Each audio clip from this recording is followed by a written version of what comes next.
Fais ton œuvre, Seigneur. Merci, notre bien-aimé. Au travers de ton esprit, tendre Père, inspire les paroles de nos bouches, inspire les sentiments de nos cœurs, Seigneur. Merci encore, parce que tu as pris plaisir, Seigneur, à venir habiter en nous, et tu as pris plaisir, Seigneur, à ce moment. À toi la gloire, que ce soit un parfum de bonne odeur qui monte vers ton trône. Merci, Seigneur. Nous t'acclamons, nous acclamons notre Seigneur. Merci encore pour toutes choses que tu fais, parce que tu les fais de manière magnifique et de manière excellente. Nous t'avons ainsi prié. Et quelqu'un dise Amen, Amen, Amen. Alléluia. Est-ce qu'on peut me dire un bon gloire à Dieu? Oh, merci Seigneur. Merci pour la soif de mon frère. Merci pour la soif de ma soeur. Parle-nous, instruis-nous selon ta parole au nom de Jésus. Amen et Amen. Est-ce qu'on peut saluer encore la personne qui se trouve notre gauche, notre droite? Vraiment, le salut dit on est ensemble et Dieu est avec nous. Dis-moi Amen. Merci. Amen, nous pouvons prendre place. Encore une fois, bienvenue à toutes et bienvenue à tous. On bénit vraiment le Seigneur pour tout ce qu'il fait et pour tout ce qu'il accomplit au milieu de nous. Est-ce que tu veux me dire un bon Amen? Amen, Amen veut dire je suis d'accord. Et nous sommes vraiment reconnaissants parce que nous sommes dans une saison particulière. Et comme je l'ai dit hier, il y a eu 31 baptisés plus 31 personnes qui ont donné leur vie au Seigneur. Et on reconnaît par là que véritablement nous sommes dans une saison où les gens de tous bords, de toute la nation viennent à Christ. Dis-moi un bon Amen. La Bible nous dit en Amos 8:11 qu'il vient un temps, il vient une saison et c'est maintenant où les gens n'auront pas soif et faim de choses naturelles, mais ils auront faim et soif des paroles de l'Éternel. Amen. C'est pour ça que je vois ta famille être sauvée dans le nom de Jésus. Je vois les collègues de travail être sauvés dans le nom puissant de Jésus. Parce que c'est la saison. Directement, c'est la saison. C'est cette saison-là. Amen. Et dans une telle saison, la chose que nous devons tous aspirer, c'est à vivre Christ. Dis-moi un bon Amen. Nous devons tous aspirer à ce que Christ soit vu dans notre vie. Nous devons tous aspirer à ce que Dieu, la nature de Dieu, soit vue dans notre vie. Dis-moi un bon Amen.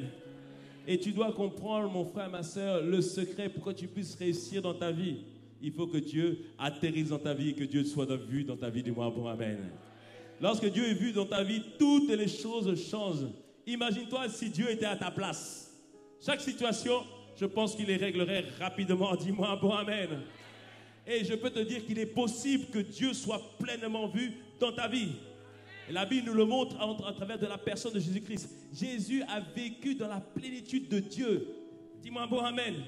Jésus, c'est Dieu fait chair. Mais tout ce qu'il a vécu, il a vécu en tant qu'humain. Puisque lui, il a vécu, nous aussi, on peut le vivre. La Bible nous dit en Colossiens 1:19, il a dit que car Dieu a voulu que toute la plénitude habitât en lui. Ça, c'est la version, c'est ce que dit la version française. On va aller dans l'anglais ce matin. Dis, on va parler anglais ce matin. Mettez-moi la version anglaise. Dans la version anglaise, il est écrit, dans la version Amplified Bible, la version Amplified Bible, elle est bien parce que chaque mot, il décrive à quoi correspond chaque mot. Amen. Est-ce que vous ne parlez pas anglais? Mettez-moi la version anglaise.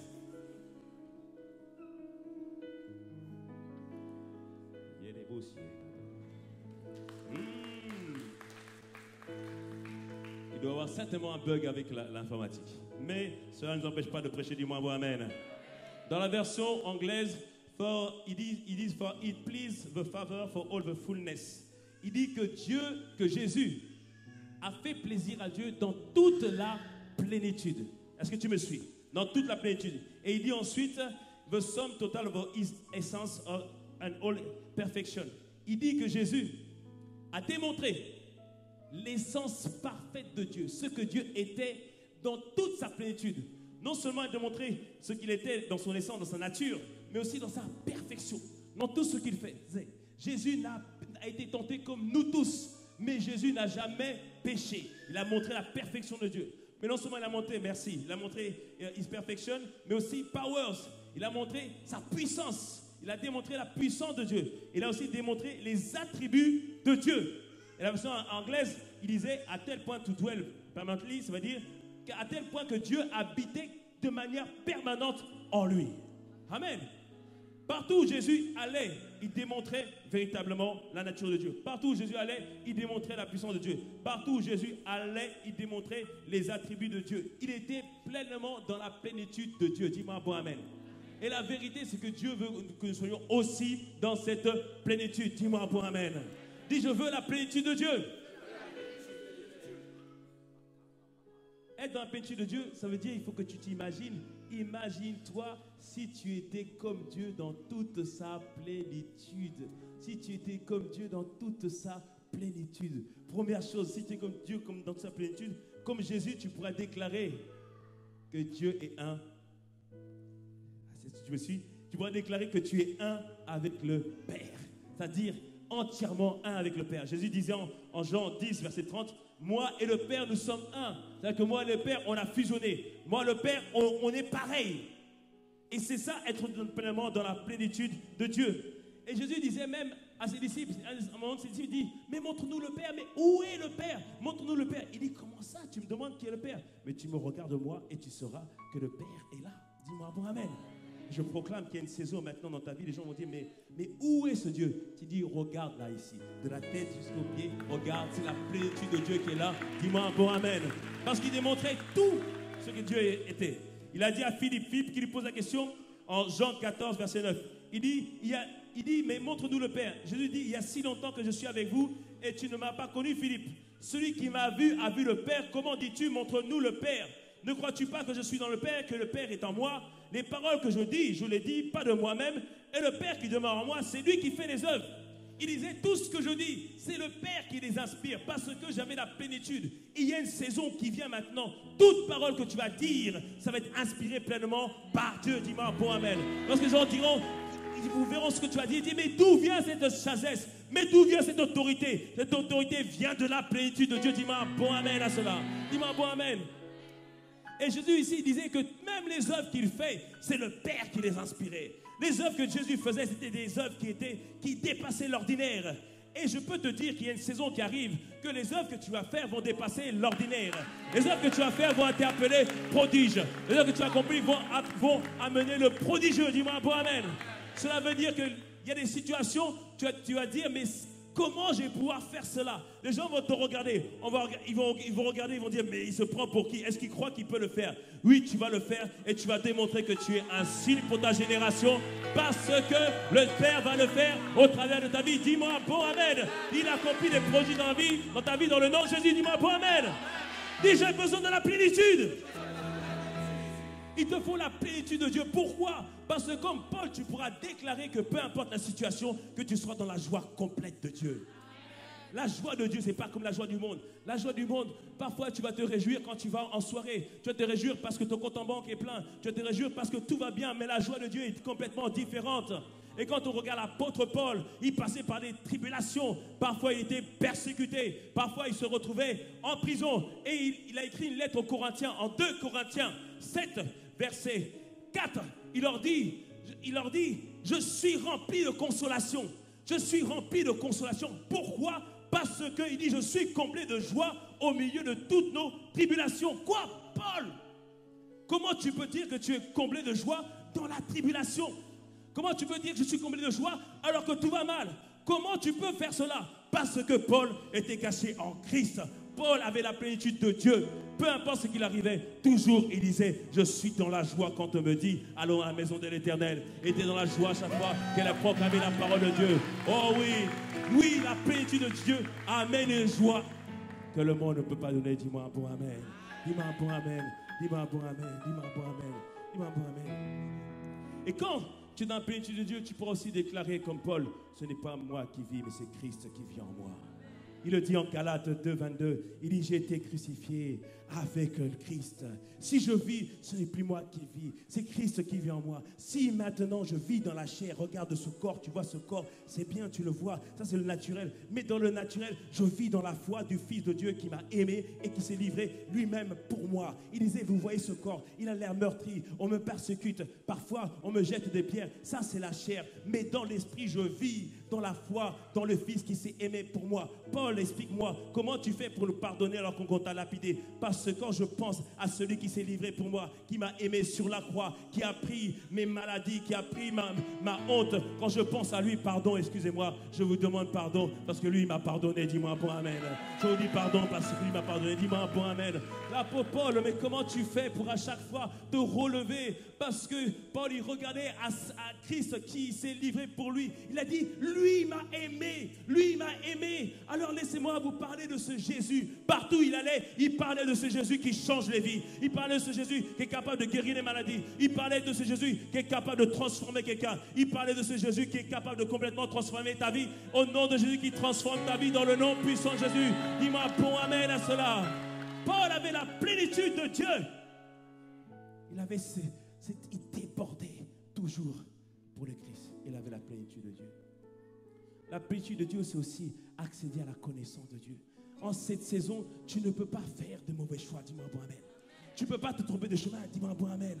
Lorsque tu as plénitude de Dieu, tu accèdes à la connaissance de Dieu. Dieu est illimité. Il y avait un homme aux États-Unis dans les années 1800, je vous ai parlé, à partir d'une cacahuète. À partir d'une cacahuète, il dit, je sais que Dieu met des secrets dans les choses. Il met des secrets dans les choses. À partir de cacahuète, il a tiré 300 dérivés de produits différents. Je ne savais pas qu'à partir de cacahuète, on pouvait faire même du savon. J'ai dit, waouh. Pourquoi? Parce qu'il disait, Seigneur, je veux avoir ta connaissance et ta sagesse. Je te vois créer des produits que les autres n'ont jamais créés. Je te vois rentrer dans une dimension que d'autres n'ont jamais expérimentée. Dans le nom puissant de Jésus, à cause de la plénitude de Dieu. Dis-moi bon amen. Dis avec moi, j'ai besoin de la plénitude. La plénitude de Dieu, c'est la clé pour ta vie. Dis-moi bon amen. Mais on doit réaliser pour que vivre cette plénitude, elle est trouvée dans son amour. Vivre la plénitude de Dieu, c'est-à-dire comprendre que nous devons être comme Dieu. Et comment un chrétien arrive à être comme Dieu? Ce qui permet d'être comme Dieu, c'est l'amour de Dieu. Parce que l'amour de Dieu, nous l'avons dit, c'est l'essence de Dieu.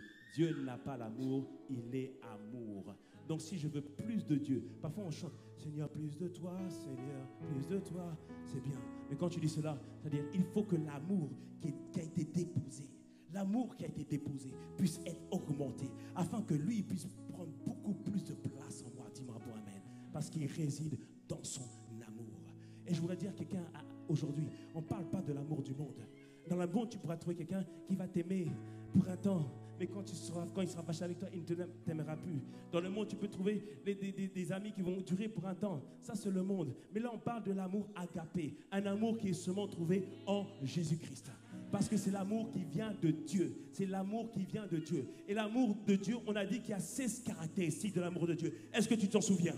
Est-ce que tu t'en souviens? On va encore les répéter afin que ce soit assis. 1 Corinthiens 13, verset 4. Dis-le avec moi. Mettez-le. Donc l'amour est... Il est plein d'eux. L'amour n'est pas... Il ne se vante.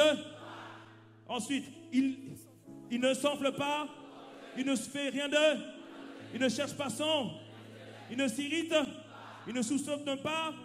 Il ne se réjouit pas d'eux. Mais il se réjouit de là. Il pardonne. Il croit. Il espère. Il supporte. Et l'amour demeure. Dis-moi bon amen. Dis-moi bon amen. Qui veut ce genre d'amour? Amen. Et cet amour est trouvé en Dieu. Lorsque tu as dit, Seigneur Jésus, je t'accepte dans ma vie, il vient avec son esprit pour t'aider à évoluer. Et la première chose qu'il fait, Romains 5,5, il répand cet amour en toi. Tu as reçu une dose d'amour de Dieu. Dis-moi amen. Mais le message aujourd'hui est protège, garde et augmente l'amour de Dieu en toi. Pour vivre Christ, protège, garde et augmente l'amour de Dieu qui est en toi. Dis-moi bon amen. Dis-moi bon amen. Dis-moi bon amen à ça.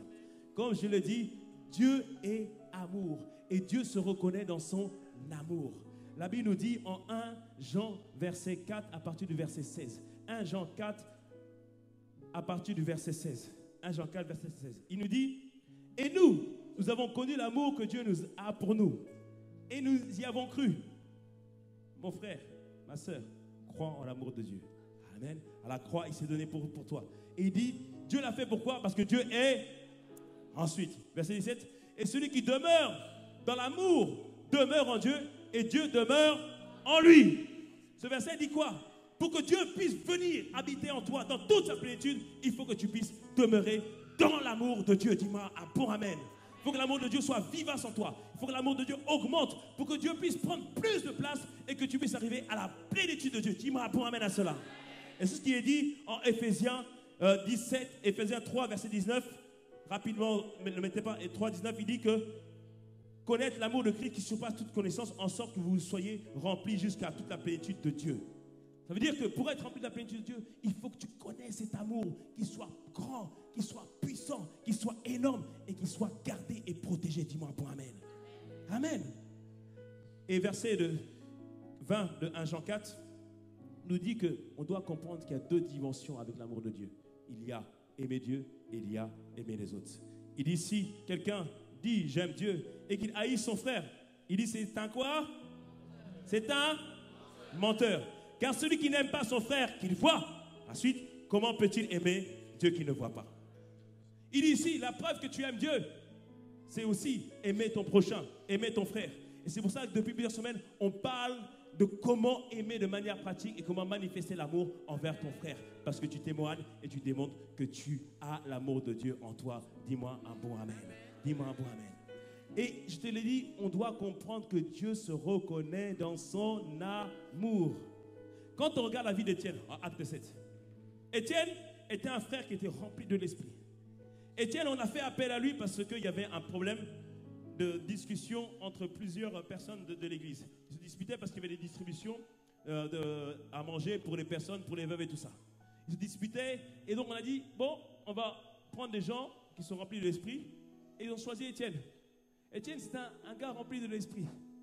Il aurait pu se dire, non mais moi je suis rempli de l'esprit. Dieu m'appelle à être prophète, Dieu m'appelle à être pasteur. Ça c'est pas pour moi. Non. Parce que l'amour, on l'a dit tout à l'heure, il n'y a pas d'orgueil dans l'amour. Et il lui a dit, c'est pas un problème. Je vais servir aux tables, je vais nettoyer, je vais faire ce qu'on me demande de faire. Dis-moi un bon amen. Parce que quelqu'un qui est rempli d'amour, quand on demande de faire quelque chose, quand on lui demande de faire quelque chose, il sait qu'il ne le fait pas pour lui-même, mais il le fait pour faire plaisir à son Dieu. Quand tu lui dis, est-ce que tu peux nettoyer toi? Il dit, il n'y a pas de problème. Il le fait pour faire plaisir à son Dieu. Dis-moi un bon amen. Lorsqu'il est au travail, son chef lui demande de faire quelque chose. Il ne le fait pas pour son chef. Il le fait à cause de l'amour du chef des chefs, qui est Dieu, afin que Dieu puisse être révélé au travers de sa vie. Dis-moi un bon amen. Dis-moi un bon amen. Dis-moi un bon amen. Et Étienne était comme ça, simple, humble. Et il aidait les gens. La Bible nous dit, beaucoup de miracles se faisaient au travers de lui. Pourquoi beaucoup de miracles se faisaient au travers de lui? Il y a un secret pour que tu puisses voir des miracles s'accomplir au travers de ta vie. C'est la compassion. Tout ce que Jésus a fait, c'est sur la base de sa compassion. Il vit la foule, il eut compassion d'elle et les guérit. Jésus était rempli de compassion. Parce que quand tu es rempli de compassion pour quelqu'un, quand il te vient, il te dit, non, mais je ne suis pas bien, je suis malade. Là, à ce moment-là, il y a une sainte colère qui monte en toi. Tu dis, non, Seigneur, là, tu dois faire quelque chose. Et là, tu ne doutes plus. Tu dis, non, Seigneur, pas de plan B, c'est toi qui dois faire. Et quand tu es rempli de compassion, le Seigneur agit au travers de ta vie. Un frère, je vous ai raconté une fois, il est venu me dire, pasteur, ma femme, ça ne va pas, ma femme a des trompes qui sont complètement bouchées. Les médecins nous ont dit, il n'y a pas de solution, elle ne peut pas enfanter. Il m'a dit cela tellement ça m'a fait mal, j'ai versé une larme, j'ai dit, mais non, on a un Dieu, on est au milieu de la défense, au milieu à côté du pôle, à côté de McDo, au milieu de Dieu, on va prier ici. Ça devient un lieu saint. On a prié pour ça, on dit, Seigneur, on recommande ça entre les mains de Dieu. Et quelques mois après, il m'a dit, pasteur, je vais te dire, ma femme est enceinte, dis-moi un bon amen.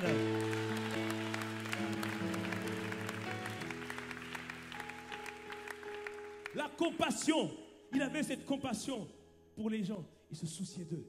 Parce que l'amour, dis avec moi, l'amour. L'amour veut faire du bien aux autres. Et Étienne avait cet amour pour faire du bien aux autres. Et encore plus, Étienne, à un moment donné, on le lapide. Il a dit, Père, ne leur impute pas leur faute.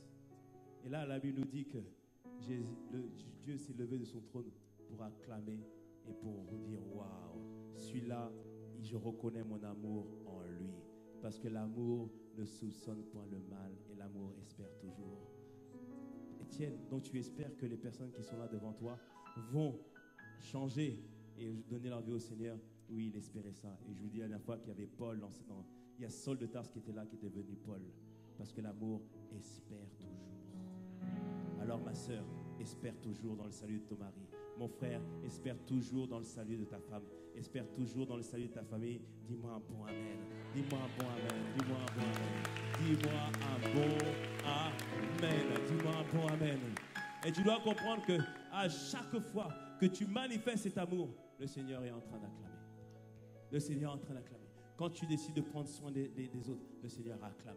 À chaque fois que tu décides de supporter les uns les autres, le Seigneur est en train d'acclamer. À chaque fois que tu dis, bon, j'ai pas envie, mais je vais pardonner, le Seigneur est en train d'acclamer. À chaque fois qu'on est en train de te maudire et que ça te fait mal, tu dis, bien que ça me fasse mal, puisque ce n'est plus moi qui vis, je suis mort à ces pensées, je suis mort à ces choses, puisque ce n'est plus moi qui vis et que c'est Christ qui vit, alors je choisis de bénir. Le Seigneur est en train d'acclamer.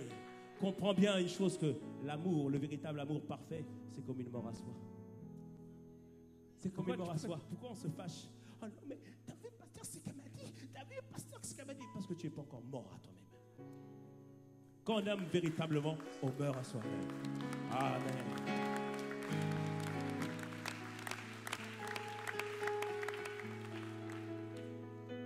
Comment je fais pour aimer quelqu'un? Je meurs à moi-même. C'est-à-dire que peu importe ce qu'elle peut me faire, je dis, Seigneur, ce n'est plus moi qui vis, c'est toi qui vis. Ce n'est pas moi qui vais pardonner, c'est toi, c'est ta capacité qui me donne la capacité de pardonner. Dis-moi un bon amen à cela. Et à chaque fois, le Seigneur acclame parce qu'il reconnaît son amour. Dis-moi un bon amen à cela. Dis-moi un bon amen à cela. Dis-moi un bon amen à cela. Et tu dois comprendre aussi, deuxièmement, que l'amour peut se quantifier, peut se mesurer, tu peux percevoir si quelqu'un aime beaucoup ou n'aime pas beaucoup, parce que l'amour est visible par les actes. La Bible parle en Luc 17 d'une femme pécheresse, et parce qu'il y avait un repas qui avait lieu chez Simon, un pharisien. Les pharisiens, c'était des gens très religieux à l'époque judaïque. Ils connaissaient la Torah, la loi juive. Ils observaient 613 préceptes, plus d'autres préceptes nés de la tradition orale juive, et ils se sentaient pieux parce qu'ils respectaient les préceptes de Dieu. Ils pensaient que c'était leurs actes qui avaient amené la miséricorde et la faveur de Dieu sur leur vie. Et à chaque fois qu'ils voyaient quelqu'un qui était dans le péché, ils disaient, ah non, n'ayons point part avec ceux qui sont dans le péché. Ils avaient invité à Jésus, le Messie, le Christ, pour un repas. Et pendant ce repas, certainement, je suis sûr qu'ils étaient en train de débattre pour savoir est-ce que véritablement c'est le Messie ou pas, est-ce que vraiment il est conduit ou pas conduit, et parce qu'ils aimaient toujours tendre des pièges à Jésus. Et alors qu'ils étaient tous assis, attablés, en train de prendre le repas, la Bible nous dit qu'il survint une femme. Donc en Luc 16, verset 37, la Bible nous dit qu'il survint une femme connue dans la ville pour sa vie dissolue. Ça veut dire que cette femme, tout le monde savait que c'était une femme de mauvaise vie. Et si elle venait dans ce lieu-là, elle prenait un risque. Elle prenait un risque. Pourquoi? Parce que le pharisien pouvait la lapider tout de suite, parce qu'elle était dans le péché. C'était connu de tout le monde qu'elle était dans le péché. Et imagine-toi cette femme qui survient en plein milieu du repas. Et on la regarde, mais on voit que cette femme, elle n'est pas venue seule, elle est venue avec un vase d'albâtre. Elle rentre au milieu de ce lieu. On dit, mais qu'est-ce qu'elle va faire avec ce vase d'albâtre? Et tout le monde la regarde, tout le monde la observe. Et elle s'approche de Jésus. Et elle regarde Jésus. Et on voit que son regard est différent. Elle regarde Jésus de manière différente. Il y a des larmes qui coulent. Et la Bible nous dit que par ses larmes, elle a mouillé les pieds de Jésus. Par ses larmes, elle a nettoyé les pieds de Jésus. Et ensuite, elle a pris ses cheveux pour essuyer les pieds de Jésus. Une femme utilisait ses cheveux pour essuyer le pied de Jésus, de quelqu'un, avec le prix que ça coûte d'entretien. Et souvent, on dit que les cheveux sont la gloire d'une femme. Une femme utilise ses cheveux. Ma soeur, si tu n'as pas de cheveux, tu es béni dans le nom de Jésus. Tu es béni dans le nom de Jésus. Dis-moi bon amen. Elle utilise ses cheveux pour nettoyer les pieds de Jésus. Et après, c'est pas tout. Elle prend le vase en question. Dans le vase, il n'y a pas de l'eau. Il y a un parfum de grande valeur. Certainement, elle a dû préparer cela. Elle a dû dire quelque part, préparez-moi le meilleur parfum que vous avez. Elle est venue, elle a pris ce parfum, elle l'a renversé sous les pieds de Jésus. Wow. Et les pharisiens observent cela. Ils disent, mais qu'est-ce qu'elle fait celle-là? Et les Simon, le pharisien, il dit, mais le Jésus là, il ne sait pas que c'est une femme pécheresse. S'il était vraiment prophète, normalement il aurait dû dire, éloigne de toi, pécheresse. Et Jésus, connaissant leurs pensées, se tourne vers Simon. Il dit, Simon, je vais te donner une parabole. Une parabole, ça vous montre le caractère de Dieu. Jésus utilisait beaucoup des histoires pour expliquer le caractère de Dieu. Il dit, je vais te donner une parabole. Il dit, il y a deux personnes qui devaient quelque chose à une autre personne. L'un devait donner 100 pièces et l'autre 50 pièces. Aucun d'eux n'était capable de rembourser. Mais l'homme à qui il devait, il décida de leur remettre leur dette à eux tous. Et Jésus pose l'action à Simon, lequel de deux, à ton avis, est le plus reconnaissant? À ton avis, c'est quel le plus reconnaissant? C'est quel le plus reconnaissant? Celui de 100, parce qu'on lui a pardonné beaucoup plus. Et Jésus l'a dit, c'est vrai, tu as bien jugé. Il dit, tu vois cette femme, depuis que je suis dans ta maison, tu ne m'as pas donné de l'eau pour laver mes pieds. Chez les Juifs, lorsque tu venais chez quelqu'un, tu devais donner de l'eau pour laver ses pieds parce qu'il y avait de la poussière dehors. Et tu devais aussi l'embrasser pour dire, je suis content que tu es venu.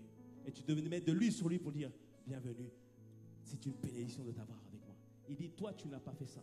Mais cette femme, depuis que je suis venu, là, elle a commencé à me regarder de ses yeux. Elle m'a lavé les pieds par ses larmes. Elle m'a embrassé. Elle a témoigné de la reconnaissance envers moi. Et il dit que à cause de cela, ses péchés lui sont pardonnés. Tu me suis? Et il dit pourquoi ses péchés sont pardonnés. Il dit, c'est en verset 47, il dit, c'est pourquoi je te le dis, ses nombreux péchés lui ont été pardonnés, c'est parce qu'elle m'a témoigné tant d'amour. D'autres versions disent, parce qu'elle m'a témoigné beaucoup d'amour. Parce qu'elle avait beaucoup à se faire pardonner. Mais la vérité, ce n'est pas le fait d'avoir beaucoup à se faire pardonner ou pas. C'est l'attitude de reconnaissance envers le Seigneur. Amen. Parce que nous tous, nous devons réaliser que être sauvé, c'est une grâce de Dieu. Avoir eu la capacité de te dire en toi-même, je retourne à Jésus, c'est Dieu qui, avant la fondation du monde, l'avait prévu. Espésia 1 nous disait. Il disait qu'avant la fondation du monde, tu as été mis de côté. Tu as été marqué pour le jour de la rédemption. C'est-à-dire que parfois, tu ne te rendais pas compte. Tu devais mourir dans un accident de voiture. Mais la main de Dieu t'a gardé pour qu'aujourd'hui, tu sois dans ce lieu et tu dises oui à Jésus. Dieu était avec toi. Dieu était avec toi. Parfois, tu ne te rends pas compte. Regarde ta vie. Regarde ta vie. D'autres sont tombés. D'autres ont vécu des choses difficiles. D'autres sont morts. Mais toi, tu es encore en vie. Pourquoi? Parce qu'il t'avait mis de côté et il t'avait gardé pour vivre sa vie. Dis-moi bon amen. Dis-moi bon amen. Et cette femme a manifesté son amour. Alors que les autres, ils avaient peu d'amour. Je prie que dans le nom de Jésus, que tu fasses accroître ton amour pour le Christ. Dis-moi un bon amen. Dis-moi un bon amen. Quelqu'un me dira, mais pasteur, moi j'aime Jésus. Je l'aime Quelqu'un dirait ça. J'aime Jésus de tout mon cœur. Mais il faut comprendre une chose, c'est que Dieu a établi dans sa parole comment on jauge si on l'aime ou si on ne l'aime pas. Il dit l'amour est démontré. Pas parce qu'on dit je t'aime Jésus. Pas parce qu'on chante comme tout à l'heure. Il dit l'amour est démontré et prouvé lorsqu'on obéit à ses commandements. L'amour est démontré lorsqu'on obéit à ses commandements.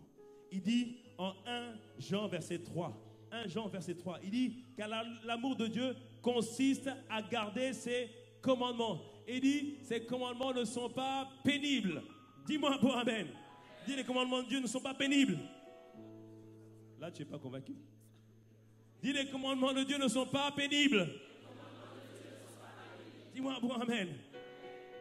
Jean 14, 23 nous dit aussi, si quelqu'un m'aime, il gardera ma parole et mon Père l'aimera et nous viendrons à lui et nous ferons notre demeure chez lui. Amen. Il dit quand je garde les commandements de Dieu, cela veut dire que j'invite Dieu à venir faire sa demeure en moi. Quand on parle des commandements de Dieu, nous parlons des principes de Dieu qui sont contenus dans la parole de Dieu. La Bible nous parle d'honorer son père et sa mère. C'est un principe, c'est une loi, on doit obéir. Dieu nous parle de la loi de la fidélité. Cela veut dire qu'on te confie des petites choses, tu en prends soin, c'est les commandements, on doit obéir à cela. Et on doit comprendre qu'à chaque fois qu'on obéit à la parole de Dieu, nous sommes en train de démontrer que nous avons l'amour de Dieu. Et plus tu obéis, plus tu protèges, plus tu gardes, et plus l'amour de Dieu augmente en toi. Est-ce que tu me suis? Est-ce que tu me suis? 1 Jean 2, verset 5. On lit la parole aujourd'hui. On fait un rattrapage de dose de parole. 1 Jean 2, verset 5. Mais il dit, mais celui qui garde sa parole, l'amour de Dieu est véritablement parfait en lui. Par là, nous savons que nous sommes en lui.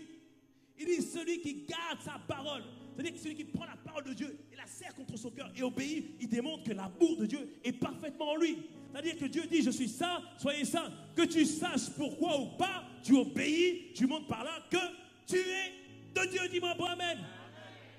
Tout à l'heure, on a parlé de la dîme et des offrandes. Quand tu obéis à ce principe-là, tu démontres que tu es de Dieu et que l'amour de Dieu est parfait en toi. Parce qu'il y a parfois, il y a des choses que Dieu va te dire. Parfois, ça va être dur.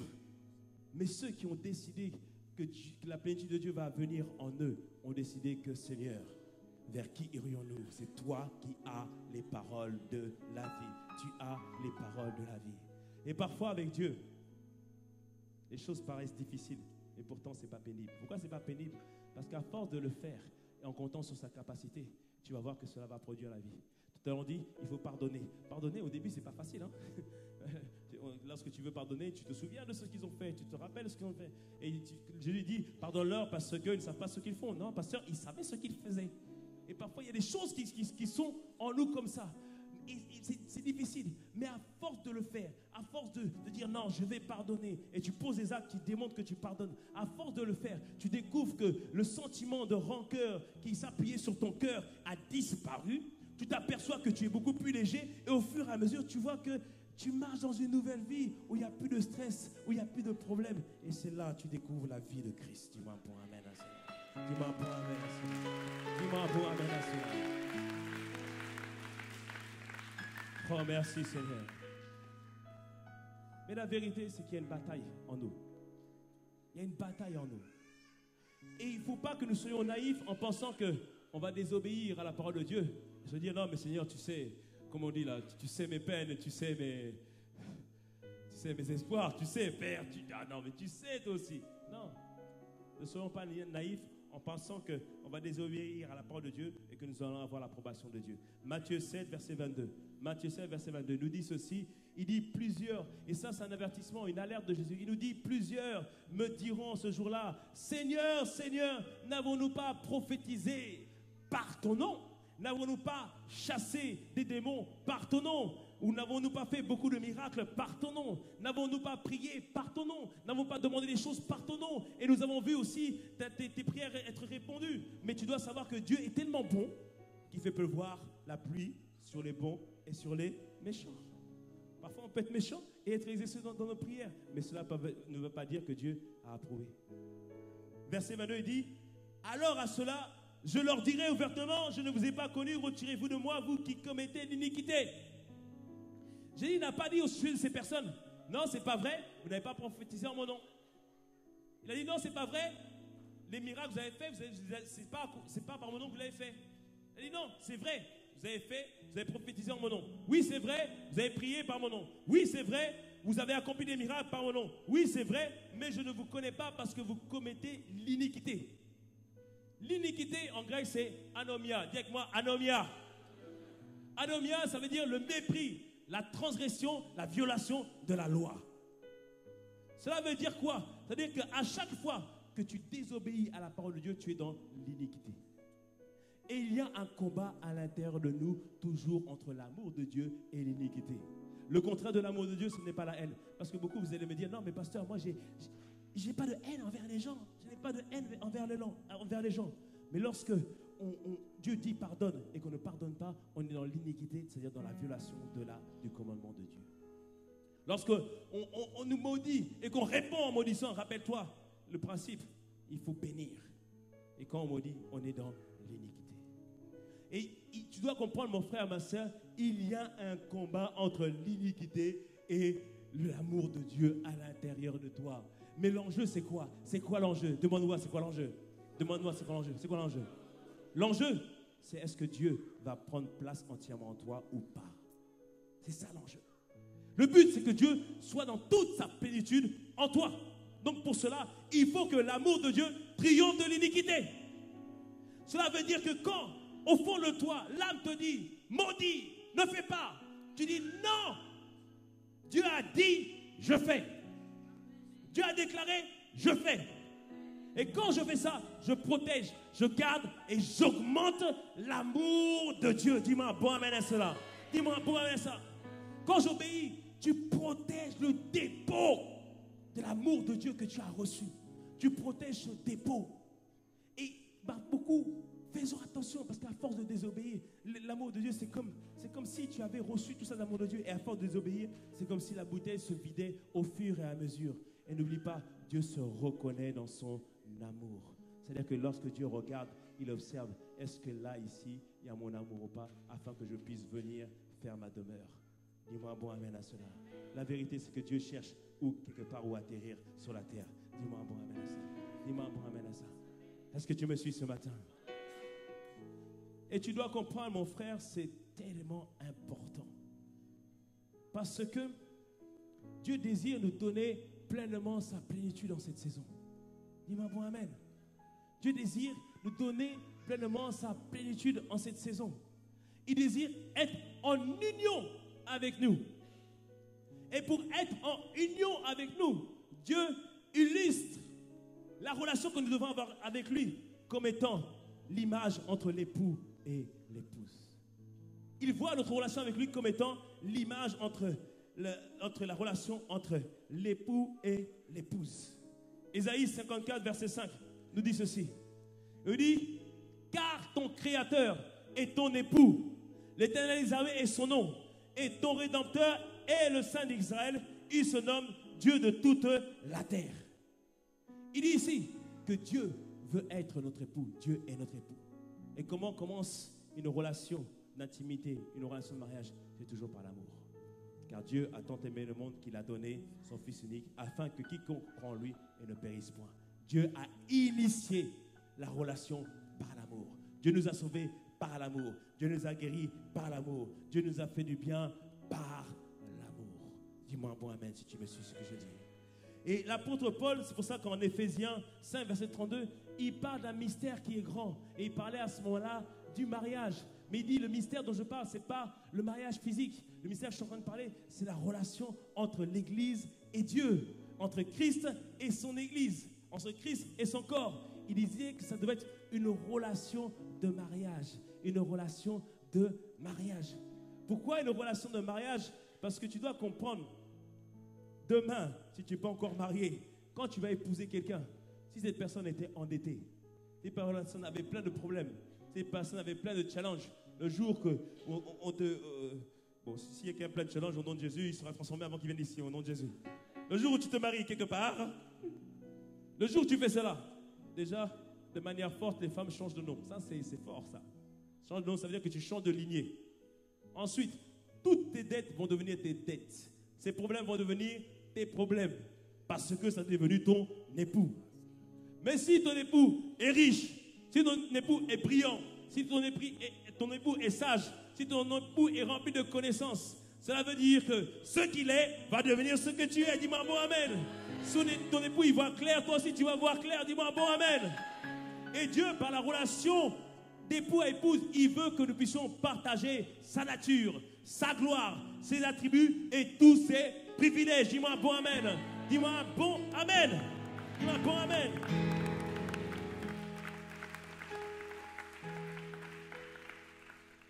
Pourquoi on parle du mariage?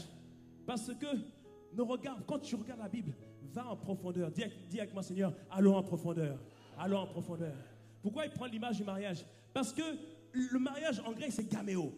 Gaméo, c'est la fusion de deux personnes qui deviennent une seule chair. Le but de Dieu, c'est que nous soyons fusionnés avec lui. Comme je l'ai dit, lorsque tu marches, tu puisses dire, regarde, là ici, tu vois le Père. Tu puisses dire, je suis un entièrement avec le Père. Et la Bible nous montre que le premier mariage qui a eu lieu entre Adam et Ève, Dieu nous dit que l'homme quittera son père et sa mère pour s'attacher à sa femme et les deux deviendront une seule chair. par le mariage, tu deviens une seule chair avec la personne avec qui tu te maries. Choisis bien la personne avec qui tu te maries. Dis-moi un bon amen. Dis-moi un bon amen. Dis-moi un bon amen. Alléluia. Et il faut vraiment comprendre une chose que pour que nous puissions avoir la plénitude de Dieu, il faut que nous soyons dans cette fusion, dans cette gaméo, dans cette intimité avec Dieu. Dis-moi un bon amen si tu me suis. Est-ce que tu veux cela? Dis-moi un bon amen. Amen. Et comment un mariage a lieu? Pour qu'il y ait fusion, pour qu'il y ait communion. Genèse 2,18 nous le dit. Parce que je te dis, va plus loin que ce que tu lis dans la parole de Dieu. Il nous parle du mariage qui a lieu entre Adam et Ève. Vois en Adam et Ève, Adam étant le Christ, Ève étant l'Église. Vois Adam et Ève, Adam étant Dieu et Ève étant toi. Il disait, Genèse 2,18, l'Éternel dit, il n'est pas bon que l'homme soit seul. Dis avec moi, il n'est pas bon que l'homme soit seul. Et après il dit quoi? Je lui ferai une aide semblable à lui. C'est-à-dire pour qu'il y ait fusion, pour qu'il y ait osmose. Celui qui va épouser doit reconnaître dans l'épouse lui-même. C'est-à-dire que Dieu, lorsqu'il veut habiter, lorsqu'il veut fusionner avec quelqu'un, il regarde en cette personne, est-ce qu'il trouve lui-même. Et ce qu'il cherche, c'est son amour. Ce qu'il cherche, c'est son amour. C'est-à-dire que quelqu'un où l'amour de Dieu est puissant, vivace en lui, Dieu va dire, j'habite là. C'est là que je réside, c'est là que je demeure, c'est là que je fais ma place. Dis-moi un bon amen à cela, si tu es d'accord avec cela. Dis-moi un bon amen. C'est pour ça que la Bible nous parle de la différence de comment Dieu a traité Saül et David. Saül était le choix du peuple. Le peuple a dit à Dieu, fais-nous un roi comme tous les peuples. Et Dieu a dit, ok. Il a pris le plus grand, le plus beau, voici votre roi. Mais Dieu, dans sa bonté, il a dit à Saül, je veux faire des grandes choses avec toi. Mais Saül, à chaque fois, il désobéissait à la parole de Dieu. Parfois, il désobéissait même en partie. Dieu lui dit, ok, tu vas conquérir tel territoire. Tout ce qui est là-bas, tu ne gardes rien, tu tues tout. Tu tues tous les animaux. Et lui, il a commencé à tuer les animaux qui n'étaient pas bien, qui avaient des problèmes. Et après, quand il a vu les belles bêtes, les bons bœufs, il a dit, ah non, bon, ça, on va garder. Et après, Samuel, le prophète, vient lui dire, mais est-ce que tu as obéi à l'ordre? Oui, j'ai obéi, oui. Et puis il a entendu, bé. Il dit, mais c'est quoi ça que j'entends? Il dit, non, mais tu comprends, c'est parce que je voulais garder ça pour Dieu, tu vois, tu comprends, etc. Non, Dieu a dit, tu ne le fais pas. Dis-moi un bon amen. Dis-moi amen. Tu vas pas dire non, mais je vais mentir comme ça, je vais garder le poste et comme ça, quand je vais mentir, l'argent que je vais gagner dans le poste, ça me permet de donner à Dieu. Non. S'il dit ne mens pas, dis-moi un bon amen. Amen. Et Saül n'était pas pleinement obéissant à Dieu. Et à un moment donné, Dieu, à force de désobéissance de Saül, Dieu a cherché quelqu'un. Dieu a observé quelqu'un. Il cherchait une personne qui puisse utiliser, une personne qui puisse vivre pleinement sa gloire. Et il a observé, il a trouvé un homme qui s'appelle David. Il dit que David était l'homme selon son cœur. Pourquoi? Parce que David a démontré l'amour de Dieu. Pourtant, il n'avait pas le Saint-Esprit, mais il a démontré l'amour de Dieu. David était quelqu'un qui avait été conçu dans l'iniquité. Ça veut dire que ses parents l'avaient eu derrière le buisson. Sa mère, on ne la connaissait pas. Son père était... À chaque fois que son père, il voyait David, il avait honte de David. À tel point, David, va dans les champs, va t'occuper des brebis. Mais jamais dans la parole de Dieu, tu vois à aucun moment où David a honoré son père ou a critiqué son père. Quand son père lui disait, va chercher, va garder les brebis. Oui, papa, j'y vais. Il allait garder les brebis. Et pendant qu'il gardait les brebis, il y avait des ours, il y avait des lions qui l'attaquaient. Et il chassait l'ours. Mais David, ton papa te veut du mal. Il dit non, parce que l'amour de Dieu ne soupçonne point le mal. L'amour de Dieu ne soupçonne pas le mal. L'amour de Dieu ne soupçonne pas le mal. Mon père, il fait ce qu'il peut par la grâce de Dieu. Et j'aime un jour que Papa Toussaint un jour l'a dit que si c'était à notre temps, on a pu même interner le père David pour maltraitance sur enfant. Mais David prenait soin des brebis de son père. Son père dit, va donner la nourriture à tes frères. Oui, j'y vais. Il dit, attends, on m'a confié des brebis. Avant de partir, je confie les brebis d'abord à quelqu'un d'autre. La loi de la fidélité. David avait cet amour de Dieu. Et quand tu regardes la parole de Dieu, David, je ne sais plus quel psaume, il dit en fait, je n'ai jamais cherché quelque chose d'orgueilleux, je n'ai jamais désiré des choses qui sont au-dessus de moi-même. Tout ce que je voulais, moi, c'est être agréable à toi, Père, et être agréable aux yeux des gens. David était dans l'humilité. Et Dieu a vu un homme comme ça. Et je prie que tu sois cet homme ou cette femme dans ce lieu, dans le nom de Jésus. Oh oui. Il a dit, ça va être David, mon roi. C'est lui que je vais utiliser. Il a oint David pour devenir le roi. Amen. Enfin, David est distingué. David, retourne garder les brebis. Mais je suis roi, non? Retourne garder les brebis. David est parti retourner garder les brebis. Et après, on lui dit, maintenant, va servir le roi. Celui qui occupe la place qu'il doit prendre, va le servir. Et David, il y va. Et ça, c'est normal, il y va. Il dit, bon, bah super, je me rapproche du trône. Mais quand il vient sur le trône, il voit le roi qui est là, mais le roi, il s'aperçoit que le roi est devenu fou. À chaque fois qu'il vient, on l'appelait parce qu'il faut qu'il joue de la harpe pour calmer un esprit qui était sur le roi. Imagine-toi, tu as été roi pour être roi, pour prendre la place. Et la personne qui est sur le trône, il est fou. David, David, toi David, je vais te tuer. Plusieurs fois, elle essaie de tuer David. Mais comme David était rempli de l'amour de Dieu, l'amour souffre, endure et pardonne tout.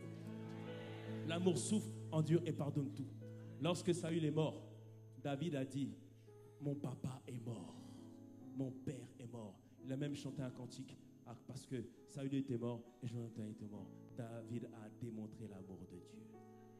À tel point que Dieu a décidé que la lignée de David soit toujours sur le trône. Et c'est pour ça que Christ, qui est le roi des rois, dont le trône n'a pas de fin, dont la domination s'étend à perpétuité, c'est pour ça qu'il est appelé le fils de David. Le fils de David. David a vécu la gloire de Dieu. Ça, c'était dans l'Ancien Testament.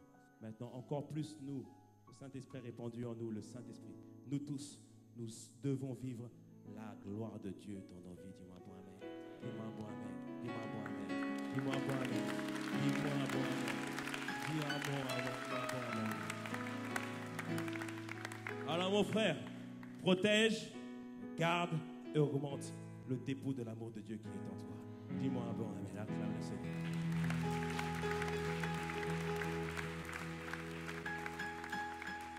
On prend le temps, juste 30 secondes, pour demander au Seigneur, accorde-nous la grâce de marcher toujours dans cet amour. Accorde-nous la grâce de garder et de protéger toujours cet amour, afin que notre vie puisse être à ton image et ta ressemblance, Seigneur Père. Seigneur, nous voulons vivre cet amour afin que toi tu puisses vivre en nous. Nous voulons demeurer dans cet amour afin que toi tu demeures en nous. Oh Seigneur, nous t'adorons, nous t'exaltons. Élevons la voix, demande à Dieu la grâce de demeurer dans cet amour. Demande à Dieu la grâce de demeurer dans cet amour. Père, je t'aime. Dis-lui,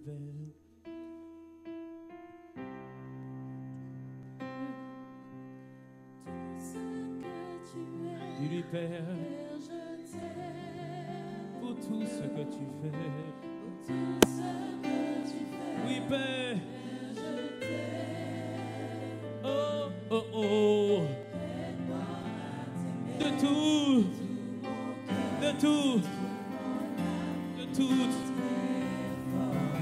Dis-lui, Père, Père. Oui, c'est pas évident de garder un tel amour. Mais Seigneur, nous voulons que tu puisses venir vivre en nous alors, Père. Aide-moi, Père. Aide-moi à t'aimer. De tout mon cœur. Crions à Dieu, Père, je t'aime. Pour tout ce que... Oui, Père, pour tout ce que tu fais. Oui, Père, aide-moi de tout. Père, Père, Père, Père.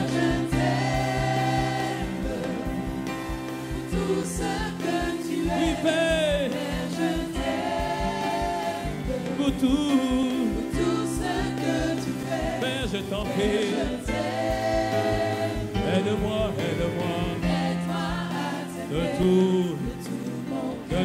mon âme. En le temps, demande-lui la grâce de l'aimer. Demande-lui la grâce de marcher dans ses commandements. Demande-lui la grâce de toujours protéger, garder ce dépôt de l'amour de Dieu. Oh Seigneur, accorde-nous la grâce. Accorde-nous la grâce, Seigneur Père. Que les blessures du passé, Seigneur Père, disparaissent, Seigneur Père. Et que nous puissions pardonner pleinement, Seigneur, que nous puissions nous supporter les uns les autres. Et que nous puissions véritablement avancer, Seigneur, de gloire en gloire. Seigneur, nous t'en prions, Seigneur, aide-nous, Seigneur, à manifester cet amour, Seigneur. Parce que, Seigneur, nous voulons te vivre. Et Seigneur, tu vis dans ton amour et tu demeures dans ton amour, Seigneur. Merci, Père, parce que tu l'as accompli et tu le réalises au nom de Jésus. Je voudrais donner ce matin l'opportunité à quelqu'un d'accepter Christ dans sa vie. Si tu n'as pas Christ dans ta vie, tu ne peux pas vivre un tel amour. Un amour qui supporte tout. Un amour qui ne s'enfle jamais d'orgueil. Un amour rempli d'humilité. Tu ne peux pas vivre cet amour-là, car cet amour est un amour qui vient de Dieu, nous avons dit tout à l'heure. C'est un amour qui vient de Dieu. Lorsque tu invites Christ dans ta vie, il dépose cet amour en toi. Alors que nous avons les têtes baissées, je voudrais juste simplement donner l'opportunité à quelqu'un de lever sa main et de venir accepter Christ afin que Dieu répande son amour en toi et que Dieu puisse te conduire vers le chemin où il veut que tu ailles. Donc si c'est ton cas, ma soeur, mon frère, est-ce que tu peux lever simplement la main où tu te trouves? Merci mon frère. Amen. Merci mon frère. Merci ma soeur. Merci ma soeur. Merci. Merci ma soeur. Amen. Amen. Il y en a encore d'autres, je crois. Si tu veux recevoir cet amour. Amen. Amen. Amen. Oh Seigneur, merci pour ta grâce. Toutes les personnes qui ont levé la main, je vais vous demander de faire un pas de plus. Est-ce que vous pouvez vous lever et sortir de rang parce qu'on veut prier avec vous. Toutes les personnes qui ont levé la main, venez, venez, ne faites pas attention. Venez, venez, venez, venez. Amen, amen, amen. Amen. Toutes les personnes qui ont levé la main, qui veulent accepter Christ dans leur vie, qui veulent renouer avec Christ ou qui veulent renouer. Venez, venez devant, venez devant. Amen, amen. Est-ce qu'on peut faire mieux que cela? Est-ce qu'on peut faire mieux que cela? Mieux que cela. Amen, amen, Seigneur Jésus. Seigneur, merci pour ta grâce, Seigneur. Amen. Amen. Amen. Amen, amen.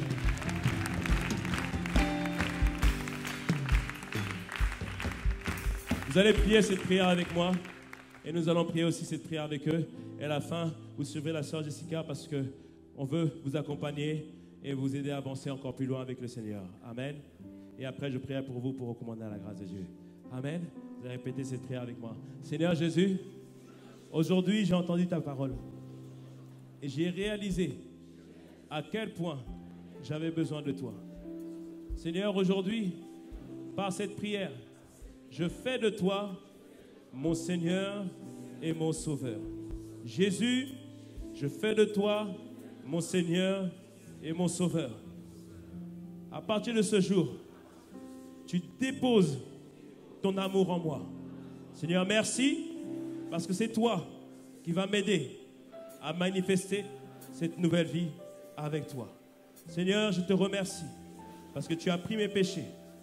À partir de ce jour, je suis une nouvelle personne. Seigneur, merci pour ta grâce et pour ta bonté. Je te reçois dans ma vie en tant que Seigneur et en tant que Sauveur. Et je reçois ton amour. Amen, amen, amen, amen. Je vais maintenant prier pour vous. Cette prière n'a l'air de rien, mais cette prière change le cycle de votre vie. Le Seigneur va vous porter et il va vous conduire.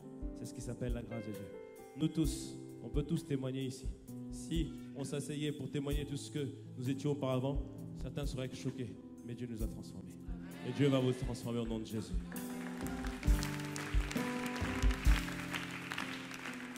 Seigneur, nous te bénissons pour nos frères et nos sœurs qui aujourd'hui n'ont pas eu honte et ont fait ce pas de foi vers toi, Seigneur Père. Seigneur, pour certains, c'est la première fois. Pour d'autres, c'est un renouvellement. Peu importe. Ce qui est sûr, c'est qu'aujourd'hui, c'est un nouveau jour. Seigneur, merci pour ta grâce, Seigneur Père, sur leur vie. Et merci pour l'amour que tu déverses en nous, en eux, par le Saint-Esprit. Seigneur, merci. parce qu'ils ne seront plus jamais les mêmes. Chaque jour, ils vont progresser et ils vont avancer. Seigneur, nous te le recommandons à ta grâce, Seigneur Père. Qu'ils soient attachés à toi et qu'ils deviennent des véritables disciples de Christ, Seigneur. Qu'ils vivent ta vie dans toute sa plénitude, Seigneur Père. Merci pour chacun d'eux. Merci parce que c'était leur jour aujourd'hui, le jour où, Seigneur, ils reviennent à la maison. Et Seigneur, aujourd'hui, tu leur donnes un nouvel habit, une nouvelle identité. Seigneur, merci parce que tu as fait d'eux des enfants de Dieu. Et tu les revêts les souliers parce qu'ils ont encore une grande destinée à accomplir. Seigneur, merci pour chacun d'eux. Merci encore pour ce moment. À toi la gloire, à toi la louange. Et on acclame le Seigneur. Amen, amen. S'il vous plaît, venez suivre la sœur Jessica. Juste 5 minutes, on va prendre vos cornets. Suivez la sœur Jessica. Est-ce qu'on peut acclamer, acclamer, acclamer? On acclame, on acclame, on acclame, on acclame, on acclame, on acclame.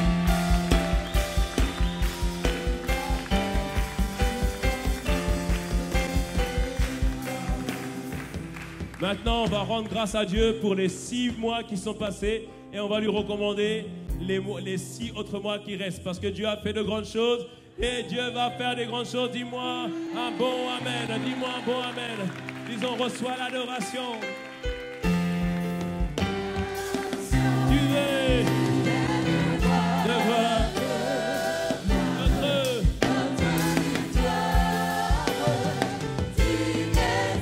parce que pour beaucoup, les 6 premiers mois ont déjà été une victoire. Reçois l'adoration pour janvier, pour février, pour mars, pour avril et pour juin. Tu as été tellement bon pour nous. Digne es-tu, Seigneur, Emmanuel. Nous te disons, reçois l'adoration pour les percées, pour les vies que tu as transformées, pour l'église que nous sommes en train de devenir. Nous te disons la gloire à toi seul, Seigneur Père, notre victoire. Digne es-tu, Seigneur, Emmanuel. Reçois, reçois. Nous te recommandons les 6 mois à venir. Nous te recommandons juillet. Nous te recommandons le mois d'août. Nous te recommandons le mois de septembre. Nous te recommandons octobre. Nous te recommandons novembre. Nous te recommandons décembre. Seigneur, tout entre tes mains. Nous te disons, reçois paix. Parce que tu es notre victoire. Digne es-tu, Seigneur. Digne es-tu, Seigneur. Emmanuel, Emmanuel. Dieu avec nous. Dieu avec nous. Dieu avec nous. Tu fais ton œuvre, tu manifestes ta gloire. Tu es avec nous, Père Jésus. Tu interviens dans nos affaires, dans ta plénitude. Nous nous attendons pleinement à toi, Emma. Nous comptons sur toi, Emmanuel. Notre Dieu, notre force, notre justice. Emma, Emmanuel. Emmanuel.